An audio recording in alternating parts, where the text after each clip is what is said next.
পরীক্ষার হলে যাবার আগে তোমার প্রয়োজনীয় কাগজপত্রগুলো আগেই রাতেই সুন্দর করে গুছিয়ে নাও। কারণ পরীক্ষার দিন সকালে তোমার অনেক বেশি টেনশন হতে পারে। সেখানে কোনো কাগজ বা কোনো একটি উপকরণ যদি ভুলক্রমে ছাড়া পড়ে যায় তাহলে কিন্তু পরীক্ষার হলে গিয়ে বড় ধরনের সমস্যার সম্মুখীন হবে। কাজেই পরীক্ষার আগে রাত্রি তোমার কাগজপত্র এবং প্রয়োজনীয় সরঞ্জামগুলোকে খুব সুন্দর করে গুছিয়ে রাখো, যাতে পরের দিন পরীক্ষার হলে যাবার সময় খুব সহজেই নিয়ে যেতে পারো। পরীক্ষা চলাকালীন সময়ে অথবা পরীক্ষার আগের রাত্রে অথবা সকালে কোনোভাবেই ভারী খাবার খেতে যাবে না। যে ধরনের খাবারগুলো তোমার হজম প্রক্রিয়ায় ব্যাঘাত সৃষ্টি করতে পারে সে ধরনের খাবারগুলো থেকে অবশ্যই বিরত থাকবে। কারণ পরীক্ষার হলে গিয়ে পেটের যে কোনো ধরনের গোলযোগ হলে তা কিন্তু তোমার পরীক্ষাটিকে একেবারে বরবাদ করে দিতে পারে, তোমার পরীক্ষায় খুব খারাপ প্রভাব ফেলতে পারে। কাজেই ভারী খাবারগুলো থেকে দূরে থাকবে। পরীক্ষা শুরু নির্ধারিত 30 মিনিট আগেই পরীক্ষার হলে উপস্থিত থাকবে।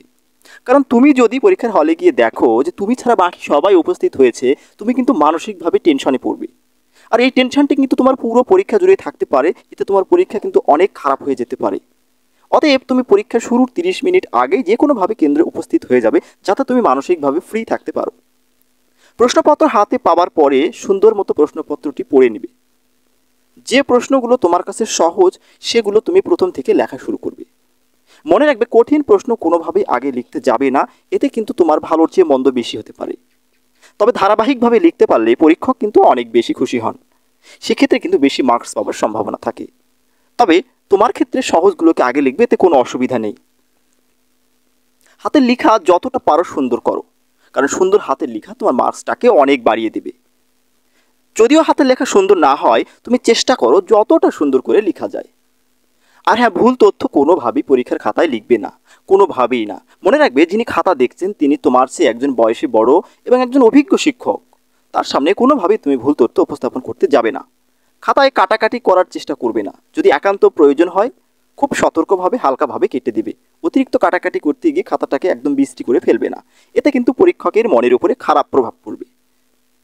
মার্কস অনুযায়ী তোমার উত্তরগুলো করবে, অর্থাৎ 5 মার্কের জন্য কতটুকু লিখবে আর 10 মার্কের জন্য কতটুকু লিখবে, তা কিন্তু অবশ্যই যুক্তিসঙ্গতভাবে এবং সময়ের দিকে খেয়াল করে তোমাকে লিখতে হবে। কারণ তুমি যদি কোনো প্রশ্ন মার্কসের চেয়ে অনেক বেশি উত্তর দিয়ে আসো, অর্থাৎ যুক্তির বেশি উত্তর দিয়ে আসো, তাহলে কিন্তু অন্য আরেকটি প্রশ্ন তুমি সঠিকভাবে উত্তর করতে পারবে না। এতে কিন্তু তোমার পুরো পরীক্ষাটি শতভাগ উত্তর নাও হতে পারে। যদি কোনো প্রশ্ন তোমার কমন না পড়ে, সেই ক্ষেত্রে যদি তোমার প্রাথমিক কোনো ধারণা থাকে, তুমি সেখান থেকে লিখে দেওয়ার চেষ্টা করবে। তবে হ্যাঁ, উল্টো পাল্টা কিছু লিখতে যাবে না।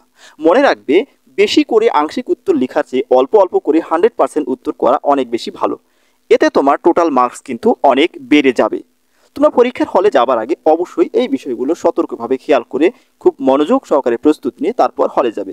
আশা করি তোমাদের পরীক্ষা অনেক বেশি ভালো হবে। আর তোমরা এ ধরনের আর কি কি গুরুত্বপূর্ণ ভিডিও পেতে চাও তা অবশ্যই আমাদেরকে কমেন্টস করে জানাবে। আমরা চেষ্টা করব সঠিক উত্তর দেওয়ার জন্য এবং তোমাদের পরীক্ষার সব ধরনের সহযোগিতা করতে।